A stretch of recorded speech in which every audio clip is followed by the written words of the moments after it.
Meus irmãos e minhas irmãs, paz e bem, nós hoje celebramos a festa da transfiguração do Senhor. Na antífona de hoje, o Espírito Santo apareceu na nuvem luminosa e a voz do Pai se fez ouvir. Este é meu Filho amado, nele depositei todo o meu amor. Caríssimo, nós estamos aqui na praça do Santuário da Nogueira. Esse que está atrás de mim é um santuário pequenino e também se vê ali o Mosteiro das Clarissas, aonde nós temos ali 14 Clarissas. E ali, muito perto, nós temos a 100 metros o outro santuário, que é o Santuário da Visão, que vocês já tiveram a oportunidade de conhecer. Então, esse santuário foi construído como memória daquele lugar, na árvore onde estava Santo Antônio. O último milagre que Santo Antônio fez desta árvore, que é representado dentro do Santuário da Nogueira e também na Basílica de Santo Antônio, era que ali era um momento de primavera,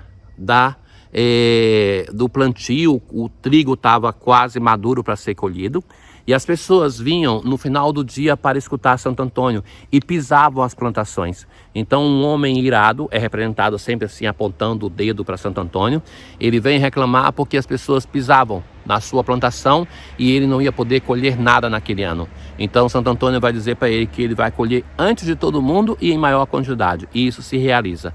Então é o último milagre que faz o santo. E dali então ele fazia as pregações e as pessoas vinham para escutá-lo. Nós, na leitura da festa de hoje, nós temos a primeira leitura do profeta Daniel. Eu continuava olhando até que foram colocados uns tronos e o ancião de muitos dias aí tomou um lugar. Então são as visões apocalípticas do profeta e que ele vai nos introduzir nessa visão em que tem o ancião com a veste branca como a neve, e que a veste branca também nós vamos encontrar no evangelho de hoje. É o sinal de pertença à dimensão sagrada, a Deus. O ancião é a representação do próprio Deus, que preside essa assembleia sentado no seu trono. Serviam-no milhares e milhares. Entre as nuvens do céu vinha como um filho de homem. Então o profeta Daniel nos transmite aquela imagem do filho do homem na dimensão gloriosa. Lembra que é esse o título que Jesus mais se atribui? Ele gosta de se chamar filho do homem. No profeta Ezequiel, filho do homem é para denotar a fragilidade de alguém. Este que é como um filho de homem, para dizer, é um homem, é um ser humano, é frágil. Então o profeta Ezequiel introduz essa dimensão da fragilidade que nós encontramos em Jesus. Por exemplo, Jesus vai dizer assim, o filho do homem não tem onde reclinar a cabeça. O filho do homem que vai ser levado para Jerusalém, vai ser julgado. Então tem essa dimensão de Ezequiel, mas tem também uma dimensão de glória, que é, vocês verão o filho do homem vindo sobre as nuvens com poder e glória. Essa dimensão da glória é uma dimensão do profeta Daniel. Então foram lhe dados poder, glória e realeza, e todos os povos, nações e línguas o serviam. Seu poder é um poder eterno, que não lhe será tirado, e seu reino, o reino que não se dissolverá. Nós respondemos a essa palavra de Deus com o Salmo 96. Deus é rei, exulte a terra de alegria, e as ilhas numerosas rejubilem.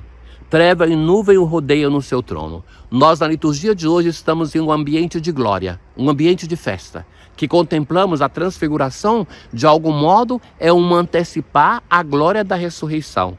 Então nós estamos nessa dimensão da festa. As montanhas se derretem como cera, e assim proclama o céu sua justiça. Porque vós sois o Altíssimo Senhor, muito acima do universo que criastes. Este ano é o ano do Evangelho de Lucas, então a narração na festa da transfiguração deste ano é a narração lucana. Então, em comum nós temos que Jesus, ele toma consigo 3 apóstolos, Pedro, Tiago e João. Esses 3 apóstolos são os mesmos que estão com Jesus no momento de que Jesus está no Getsêmani em oração. Em um evangelho são os 3 que estão naquele momento que Jesus faz o milagre da ressurreição daquela menina de 12 anos, em que Jesus entra com os pais e com esses 3 apóstolos. Esses 3 apóstolos, um é constituído por Jesus como príncipe da igreja. Tiago também é entre aqueles mais velhos, junto com Pedro. E João, que é o mais novo. E no 4º evangelho, reconhecido como discípulo amado. Mas Lucas é o único evangelista que vai dizer o porquê que Jesus vai para esse monte. Que o evangelho não diz o nome desse monte. Não se diz que é o Monte Tabor. É a tradição que vai, com Orígenes, atribuir que isso aconteceu no Monte Tabor, aonde está a Basílica da Transfiguração. Lucas é o único que vai dizer que Jesus vai para aquele lugar para rezar. E enquanto estava rezando, insiste na dimensão da oração, mudou a aparência. Então, o que é a transfiguração? É uma imersão de Jesus na dimensão sagrada. Ele muda a aparência. Suas vestes ficam brancas e brilhantes.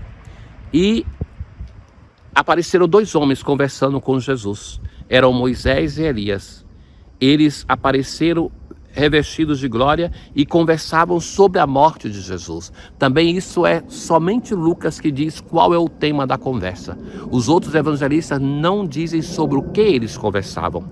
Mas Elias e Moisés são mestres em um sofrimento que leva a uma mudança.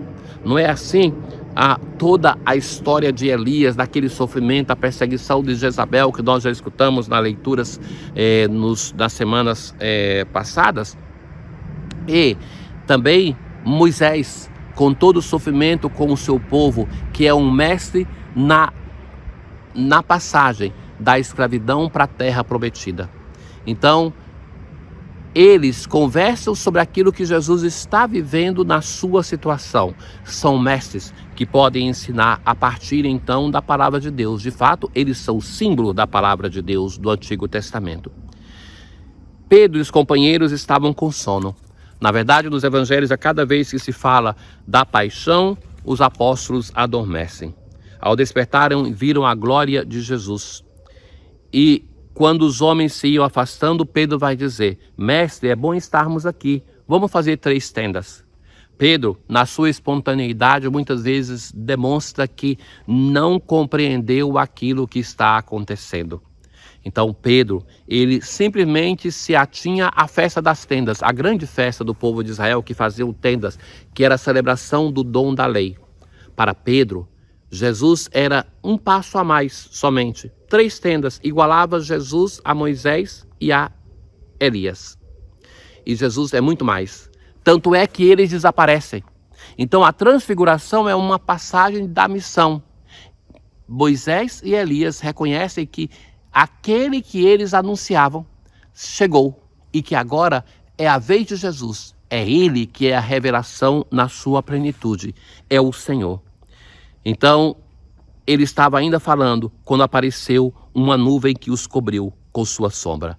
A nuvem é sinal da presença de Deus. Os discípulos ficaram com medo. É a expressão normal quando se está em contato com uma coisa muito maior do que nós, com uma coisa sagrada. Os apóstolos têm medo, se amedrontam. E uma voz que vem do céu. Então, o Pai apresenta o seu filho para os apóstolos. Este é o meu filho, o escolhido. Escutai o que ele diz. Não é preciso mais escutar Moisés e Elias. Não é preciso mais escutar o Antigo Testamento. Escutemos o Filho de Deus. É ele agora que é a plenitude da revelação. Por que nós escutamos o Antigo Testamento, como na primeira leitura de hoje? Porque para compreendermos o Novo Testamento, nós precisamos saber o que o Antigo anuncia. Mas nós escutamos o Antigo Testamento a partir de Jesus. É ele a realização, o intérprete para nós do Antigo Testamento. Os discípulos vão cuidar desse segredo. Vão revelar isso só depois da morte, ressurreição, ascensão do Senhor. Uma experiência grandiosa de ser imerso na ressurreição, antes mesmo da ressurreição. Os apóstolos estavam em uma certa crise. Eles já sentiam receio, estavam desanimados. Então a transfiguração é o modo de dar para eles um reforço na dimensão de fé, para que eles possam sustentar na fé os outros apóstolos. Ó Deus, que na gloriosa transfiguração de vosso Filho confirmastes os mistérios da fé pelo testemunho de Moisés e Elias e manifestastes de modo admirável a nossa glória de filhos adotivos, concedei aos vossos servos e servas ouvir a voz do vosso Filho amado e compartilhar a sua herança. Tenham todos um bom dia. O Senhor esteja convosco, Ele está no meio de nós. Abençoe-vos o Deus Todo-Poderoso, o Pai, o Filho e o Espírito Santo. Paz.